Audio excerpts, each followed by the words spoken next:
All right, freshman theology. Time to talk about Leviticus. So Leviticus as a book, and I'd encourage you just to have it open right now, just to kind of scan through and go section header by section header. And if you do that, you're going to see that Leviticus is a book of laws. Each section of Leviticus, almost all of them, almost every chapter has a section that has the word laws in the title of subheader. So it is exactly that. It's a book of laws. We have had mostly, when it comes to genre of the books that we've had, that's like the style or type of writing. The genre of books we've been reading so far in Genesis, Exodus, and Mark has mostly been historical storytelling. The idea of like telling the stories of a time that happened. Leviticus is not going to be that at all. There's really no storytelling, no like, and then here was this person, here is what they did and said. Instead, it is going to be a long list of things God is instructing Israel to do. Now, in our last video, we talked about law and gospel, knowing that law is just that, God giving instructions, expectations, and guidelines for how people should act and be. And gospel then is things that God does to save or fulfill law.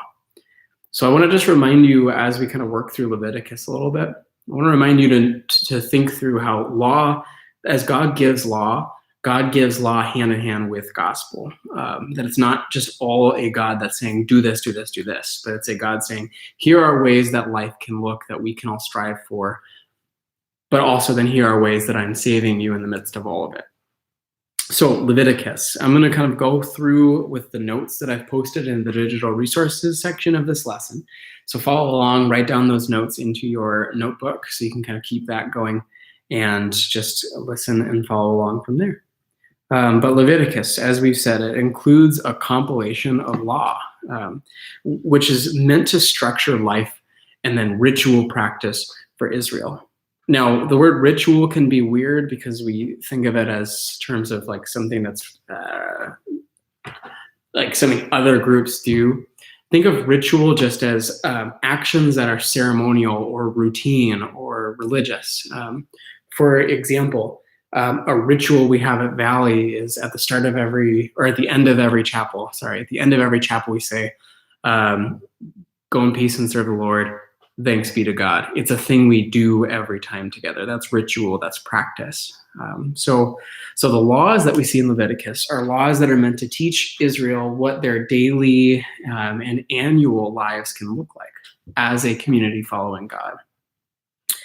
Now, the book of Leviticus, keep in mind, if you remember our context, it is written and it's given, all these laws are given during a time in which the Israelites are reestablishing, actually really just establishing an identity while they work their way through the wilderness in between Egypt and Promised Land. Now, as they are establishing this identity, learning what life can look like, God's going to give them laws. Now, the laws God gives are going to be categorized into different types. The first type is ceremonial law. These would be any laws that are detailing ceremonies, rituals, what the things they do are. So some of the things that we'll see God give ceremonial laws about are things like sacrifice, things like festivals, seasonal celebrations. Think of Passover, for example, as a ceremonial law that's given. Here is a thing for you to do. We know that animal sacrifice is going to become a staple of Israelite religious practice at this point on. That's all ceremonial law. Now, civil law is our second type. So we have ceremonial, we have civil. Civil law would be laws that are meant to be followed within a society that are supposed to be bringing order, more kind of determining things like how is a disagreement going to be determined if there's two people who hold the same claim over a piece of land or something like that.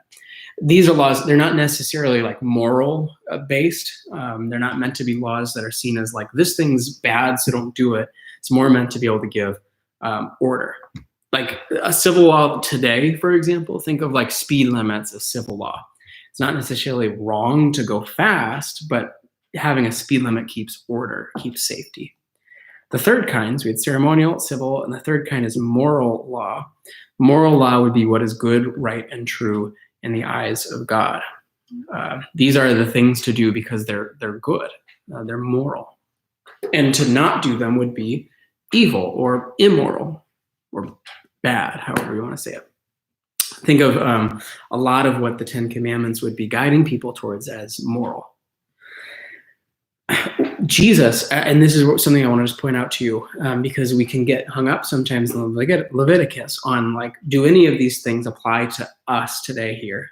And the answer is yes, kind of.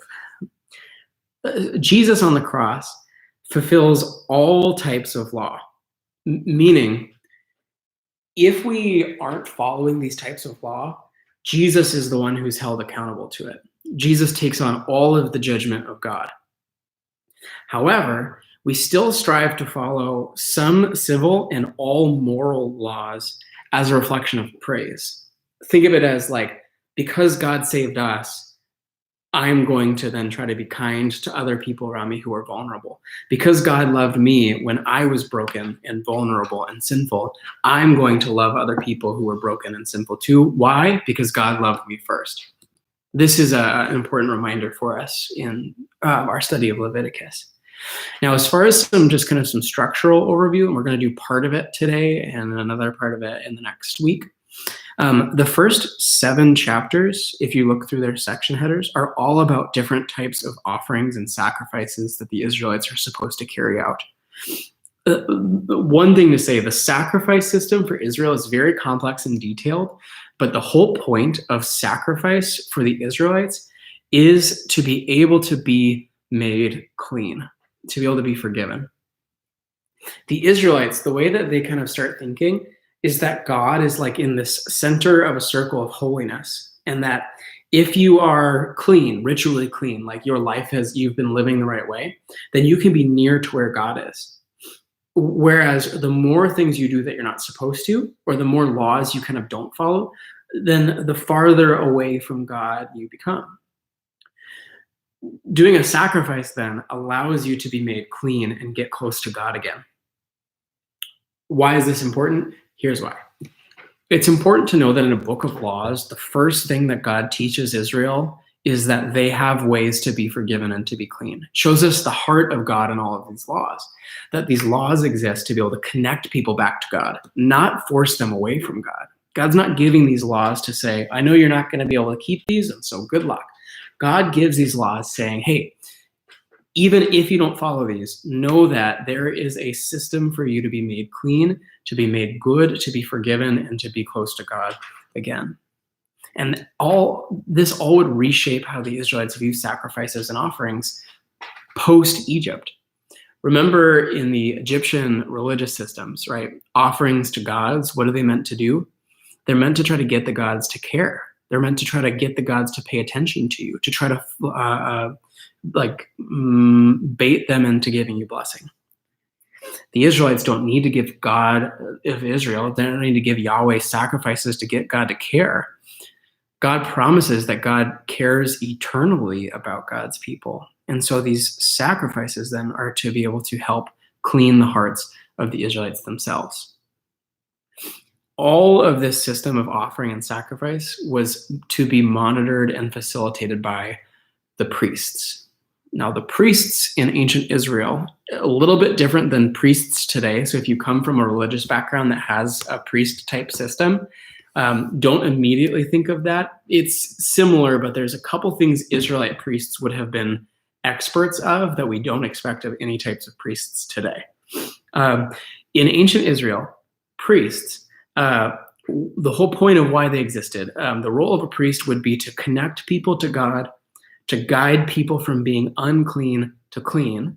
Again, think of it in their hearts, right? Their morality. And then third, priests would have to be an expert at handling animals for sacrifice.